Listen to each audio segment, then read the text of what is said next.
Assalamualaikum 5th class. Today we are here with your maths lecture number 32. Date is 22nd August 2020 and day is Saturday. Topic है आपके पास information handling. So today's diary is explanation of page number 174 to 177. Lecture का बाकायदा आगाज़ करते हैं. बिस्मिल्लाहिर्रहमानिर्रहीम रब्बी ज़िदनी इल्मा. तो आज हमने बच्चों पढ़ना है बार ग्राफ. बार ग्राफ क्या होता है? बार ग्राफ को हम बार चार्ट भी कहते हैं. It is representation of data which help us compare information. कि आपके पास डाटा की या इंफॉर्मेशन की ऐसी रिप्रेजेंटेशन होती है जिससे आप कंपेयर भी कर सकते हैं इंफॉर्मेशन को, यानी कि बता सकते हैं कि दो चीज़ों के दरमियान फ़र्क क्या है. For example, the number of people travelling by car, bus and on foot. In a column and bar graph, the numerical data is represented by rectangles called bars of equal width and with equal spacing. कि आपके पास जब column graph बनाते हैं, आप यहाँ bar graph बनाते हैं, तो उसमें आप डाटा जो है वो उसको रेक्टेंगल्स के थ्रू जो है वो शो करते हैं, और उन रेक्टेंगल्स को हम क्या कहते हैं? बार्स. और इनकी इक्वल ही विथ होती है और इक्वल ही स्पेसिंग दी जाती है, यानी कि सेम स्पेस के साथ जो है वो इनको बनाया जाता है. बिटवीन ईच बार, कि हर बार के दरमियान आपके पास सेम स्पेस होगी. ऐसा नहीं हो सकता कि कोई स्पेस बहुत ज़्यादा दे दी है, किसी में स्पेस बहुत थोड़ी दे दी है. रिमेंबर, ईच बार रिप्रेजेंट्स वन न्यूमेरिकल डाटा, कि हर बार एक न्यूमेरिकल वैल्यू बता रहे हैं आपको. Therefore there will be as many bars as the number of values in the numerical data. इसीलिए वहाँ पे उतने ही बार होंगे जितनी ज़्यादा नंबर ऑफ वैल्यूज़, यानी कि जितनी वैल्यूज़ आपके पास गिवन है उतने ज़्यादा बार्स हमें बनाने पड़ेंगे. Data can be displayed vertically and horizontally through bar graph. अब इसमें आपके पास आसानी है कि आप जब बार ग्राफ बना रहे होते हो तो आप डाटा को वर्टिकली भी शो कर सकते हैं, यानी कि आपके बार्स वर्टिकली भी हो सकती हैं, बार्स हॉरिजॉन्टल भी हो सकती हैं. एग्जाम्पल गिवन है, आप PE teacher wants to know which game the students like the most, कि कौन से गेम बच्चे ज़्यादा पसंद करते हैं. ही कंडक्टेड अ सर्वे, उन्होंने एक सर्वे किया, taking information from 140 students about their favorite sports. This information was then represented on a bar graph. अब देखें वर्टिकल रिप्रेजेंटेशन इसकी. वर्टिकल में देखें आपके पास ये वर्टिकल बार्स हैं, ठीक है. बताया क्या जा रहा है कि फेवरेट स्पोर्ट बताई जा रही है. यहाँ पे आपके पास हॉरिजॉन्टल एक्सिस में स्पोर्ट्स हैं. स्पोर्ट्स के नेम उन्होंने गिवन किए आपको: football, cricket, basketball, swimming and hockey. और वर्टिकल एक्सिस पे आपको बता रहे हैं नंबर ऑफ स्टूडेंट्स, के कितने स्टूडेंट्स को फुटबॉल पसंद है, कितने स्टूडेंट्स को क्रिकेट एंड सो ऑन. अब देखें यहाँ पे तो आपके पास स्केलिंग नहीं की गई, लेकिन यहाँ पे अब उन्होंने क्या किया है कि आपके पास स्पेस जो देखें ऑलमोस्ट सेम है, ठीक है. और बार का जो आपके पास विड्थ है वो भी सेम है, यानी कि जितनी चौड़ी ये बार है उतनी ही चौड़ी ये बार है, उतनी ही चौड़ी है. इनकी मतलब कि चौड़ाई जो है वो आपके पास, लंबाई तो फ़र्क करेगी ना कि जितने स्टूडेंट्स उसको पसंद कर रहे हैं और कितने स्टूडेंट्स उसको पसंद नहीं कर रहे, लेकिन जो इनकी बार्स के आपके पास विड्थ है, चौड़ाई है, वो सेम है. ऐसा नहीं है कि स्विमिंग वाला बार बहुत ज़्यादा चौड़ा है, हॉकी वाला बार बहुत ज़्यादा स्लिमर है, तो ये नहीं है. आगे आपके पास वर्टिकल एक्सिस में जो बात नोटिस करने की है वो ये देखें, इसमें आपके पास 0 से डायरेक्ट 5 पे गए हैं, ठीक है. 5 से फिर 10 पे, 10 पे से 15, यानी कि 5 डिजिट्स का गैप आ रहा है आपके पास. जब हमने प्रीवियस लेक्चर में देखा था तो देखिए 1 डिजिट का गैप था, यहाँ पे आपके पास 5 डिजिट्स का गैप था, क्योंकि आपके पास स्टूडेंट्स कितने हैं? 140. तो 140 तक अगर मैं काउंटिंग लिखूँ तो वो बहुत ज़्यादा मुश्किल हो जाएगा. इसलिए आपके पास जो जितना मैक्सिमम नंबर आया है कि एक गेम को मैक्सिमम कितने स्टूडेंट्स जो है वो पसंद कर रहे हैं, वो नंबर हमने यहाँ पे लिख दिया है 40. कि 40 से कम 40 तक जो बच्चे हैं वो एक गेम को पसंद कर सकते हैं. तो 40 को हम अगर मैं लिखती, जैसे लेट्स सपोज मैं यहाँ से 40 तक फुल पेज पे काउंटिंग लिखती, तो मेरे पास पेज की स्पेस ही ख़त्म हो जानी थी, यानी कि कोई भी पेज मेरे पास इतना बड़ा नहीं होना था जिस पे 40 लाइनें लगी होती और मैं 0 1 2 3 4 5 और 40 तक गिनती लिखती. इसलिए हमने क्या किया है कि 5 जो है वो स्पेसिंग दे दी है. 0 से 5 फिर 5 फिर 5, यानी कि इस तरह से आप गैप छोड़ सकते हैं, लेकिन बात जो है वो जहन में रखने की ये है कि आपने गैप सेम रखना है, यानी कि 0 से लेके 5, फिर 5 से लेके 10, यहाँ पे भी 5 नंबर, यहाँ पे भी 5 नंबर. ऐसा नहीं करना कि यहाँ पे 5 छोड़ दिए, यहाँ पे 10 छोड़ दिए, फिर 15 छोड़ दिए एंड सो ऑन. हमने स्पेस जो है वो स्पेसिंग देते हुए, स्केलिंग करते हुए स्पेस जो है वो सेम रखनी है. अब आपके पास टू टाइप्स की रिप्रेजेंटेशन हो सकती है. एक वर्टिकल रिप्रेजेंटेशन हमने पढ़ ली, वर्टिकल में आपके पास इस तरह वर्टिकली बार जो है वो खड़े थे. आपके पास देन है हॉरिजॉन्टल रिप्रेजेंटेशन.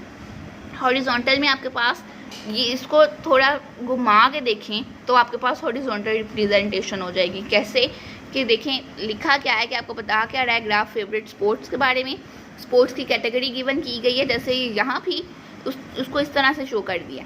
इसी तरह ये आपके पास जो नंबर ऑफ़ स्टूडेंट्स थे वो यहाँ पे आपके पास हॉरिजॉन्टल ग्राफ में आ गए हैं। अब बाकी उन्होंने बनाया बिल्कुल उसी तरह से, जैसे ये है कि हॉकी कितने स्टूडेंट्स पसंद कर रहे हैं, हॉकी पसंद कर रहे हैं आपके पास 25 स्टूडेंट्स। स्विमिंग कितने बच्चे पसंद कर रहे हैं, 20 स्टूडेंट्स। बास्केटबॉल 20 बच्चों को अच्छा लग रहा है। क्रिकेट जो है वो 40 बच्चों को अच्छा लग रहा है। फुटबॉल जो है वो 35 स्टूडेंट्स को पसंद है। Now carefully go through the following questions and their answers, कि आपके पास क्वेश्चन किए जा रहे हैं इन ग्राफ से related. What does the title of the given bar graph show, कि आपके पास ये जो बार ग्राफ हैं उनका टाइटल क्या है। तो टाइटल दोनों का क्या था, फेवरेट स्पोर्ट, इसका भी क्या है फेवरेट स्पोर्ट। तो बता रहे हैं आपको favourite sports by a group of students, ये आपके पास आंसर है। How many students have been surveyed, कि कितने स्टूडेंट्स के पूछा गया है कि उनको कौन कौन सी गेम पसंद है। तो अब देखिए आपके पास जो आंसर्स आए हैं 35, 40, 20, 20 और 25।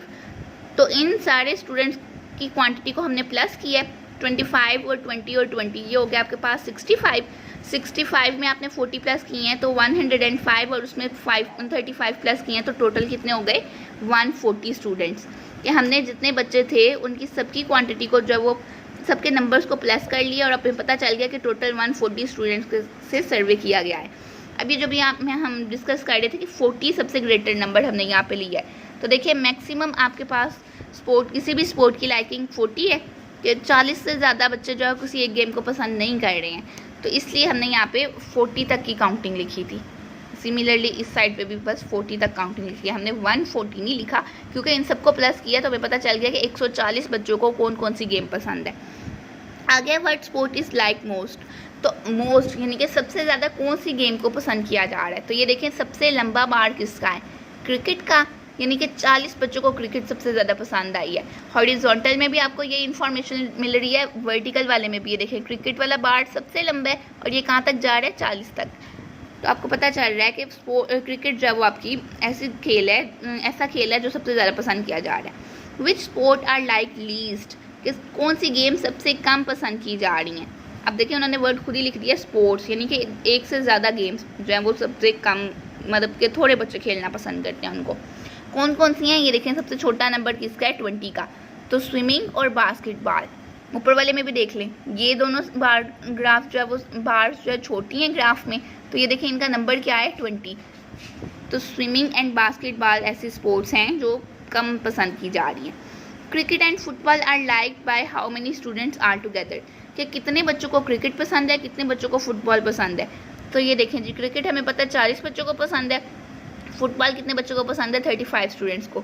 ये इन्फॉर्मेशन आपको ऊपर भी बता रहे हैं कि 40 बच्चों को क्रिकेट खेलना पसंद है, 35 students likes to play football. तो ये आपके पास 35 और 40 को हमने प्लस किया तो आपके पास आंसर आ गया जी 75 स्टूडेंट्स। ये ही आज का आपका काम है बार ग्राफ से रिलेटेड। यहाँ पे आपका बार ग्राफ जो टॉपिक है वो ख़त्म हो गया है। अब हमने नेक्स्ट देखना है। लिखा हुआ है data, a collection of facts and statics gathered और available for analysis and calculation about a specific topic is called data. कि आपके पास कोई भी किसी भी किस्म का डाटा, किसी भी किस्म की इंफॉर्मेशन जो इकट्ठी की जा रही है किसी सर्वे के लिए और उसको आप कैलकुलेट करना चाह रहे हैं फॉर अ स्पेसिफिक, किसी भी स्पेसिफिक टॉपिक के बारे में, उसको आप कहते हैं डाटा।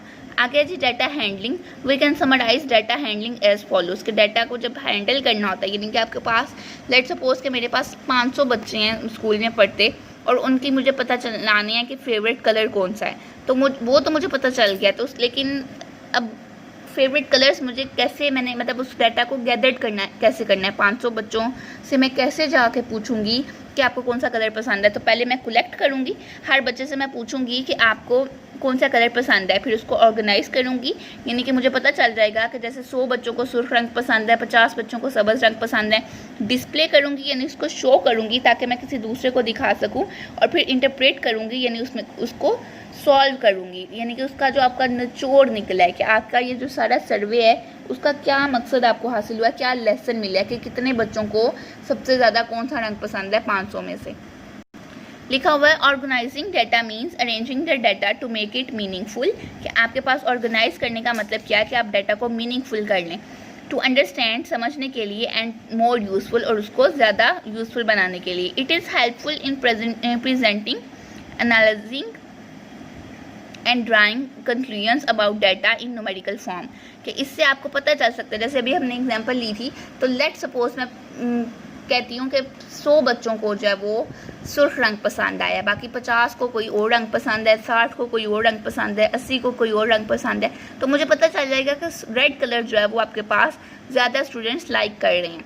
तो हम क्या कर सकते हैं, बच्चों को अट्रैक्टिव बनाने के लिए क्लास में रेड कलर यूज़ कर सकते हैं। इसी तरह जो चार्ट्स वगैरह हैं आपके पास, जो भी स्कूल की डेकोरेशन की जा रही है उसमें हम रेड कलर ज़्यादा यूज़ कर रहे हैं, क्योंकि हमें पता चल गया कि बच्चों को रेड कलर अट्रैक्ट करता है। रेड कलर के ऊपर जो चीज़ बनी हुई है या जो चीज़ लिखी हुई है वो बच्चे उसको ज़्यादा ध्यान से देखेंगे। तो इस तरह से आपके पास ये कंक्लूजन हेल्पफुल हो सकते हैं। To organise data we first make a data collection table. सबसे पहले हम जो एक डाटा कलेक्शन टेबल बनाते हैं। कैसे बनाएंगे, जैसे देखें मुझे ये मेरे पास ये एक डाटा आ गया है लेकिन ये अरेंज नहीं है, तो इसको अरेंज कैसे करेंगे। Here the lowest number is 1 and the highest number is 13, कि सबसे बड़ा नंबर क्या है 1 और सबसे छोटा क्या है 13। ये देखें यहाँ पे आपके पास है 1 और सबसे ग्रेटर नंबर क्या है 13। फिर क्या किया है, the simplest way to organise data is usually tally marks. तो टैली मार्क्स को हमने डिस्कस किया था कि आपके पास 1 को ही थोड़ा अटैलिक करके थोड़ा टेढ़ा करके लिख देते हैं तो आपके पास टैली मार्क्स शो हो जाते हैं। अब इसको आप टैली मार्क्स जो है वो 4 तक लिख सकते हैं इस तरह से। और जब आपने 5th लिखना है टैली मार्क, ये देखें एग्जांपल वो आपको बता रहे हैं, if one student likes to play cricket we mark 1 tally mark in the table against cricket. तो हम क्रिकेट के सामने एक इस तरह से थोड़ा सा टेढ़ा 1 लिख देंगे। और अगर 4 बच्चे पसंद कर रहे हैं तो इस तरह से लिखेंगे, लेकिन अगर 5वां कर रहा है तो फिर 5वीं के लिए हम 4 लाइनें लगा के 5वीं लाइन थोड़ी टेढ़ी कर देंगे, ठीक है। और ये ऊपर से लेकर नीचे तक इस तरह को टेढ़ी होनी चाहिए। अगर इस तरह से लगाएंगे तो वो भी यूज़ हो सकती है। The addition become easier then we add in 5। तो जब आप इस तरह से 5 5s को लिख लोगे तो आपको आसानी से काउंट करते हुए मसला नहीं होगा और आप आसानी से उनको काउंट कर सकते हैं। For example 7 values will be expressed as that. अब ये देखिए इससे आपको वैसे ही पता चल गया कि ये 5 है और ये 2 हमने फ़ौरन से काउंट करी है। मैंने ऐसे नहीं किया कि मैं पहले इन लाइंस को काउंट करूँ और फिर टेढ़ी लाइन को काउंट करूँ और फिर मुझे पता चले कि ये 5 हैं और अगले वाली 2। जब आप यूँ टेढ़ी लाइन लगा रहे हैं तो इसका मतलब है कि वो आपको आसानी से दूर से देखने से ही शो हो रहा है कि ये 5 है और अगली 2 लाइन्स तो आपने फ़ौरन से बोल दिया 7। अब डाटा को शो कैसे करते हैं, पहले आपने डाटा लिखा है, नंबर्स लिखे हैं, टैली मार्क्स शो करवाए हैं उनके, और इससे ही आपको देख के पता चलेगा कि वो नंबर ऑफ अकरेंस क्या है, 1, इसकी 5, 2, 3, 2 एंड सो ऑन। नेक्स्ट इस बात को हम जब वो डिस्कस कर चुके हैं कि we can summarise data handling as follows. पहले कलेक्ट करेंगे, उसको ऑर्गेनाइज करेंगे, डिस्प्ले करेंगे, ये डिस्प्ले हुआ है, ठीक है, और इंटरप्रेट करेंगे। आज का आपका लेक्चर इतना ही था। इस सारे कॉन्सेप्ट्स को अच्छी तरह से रिवाइज कीजिएगा। अपना ख्याल रखिएगा। अल्लाह हाफिज़। कल इंशाल्लाह हम जो है इसकी एक्सरसाइज स्टार्ट कर देंगे।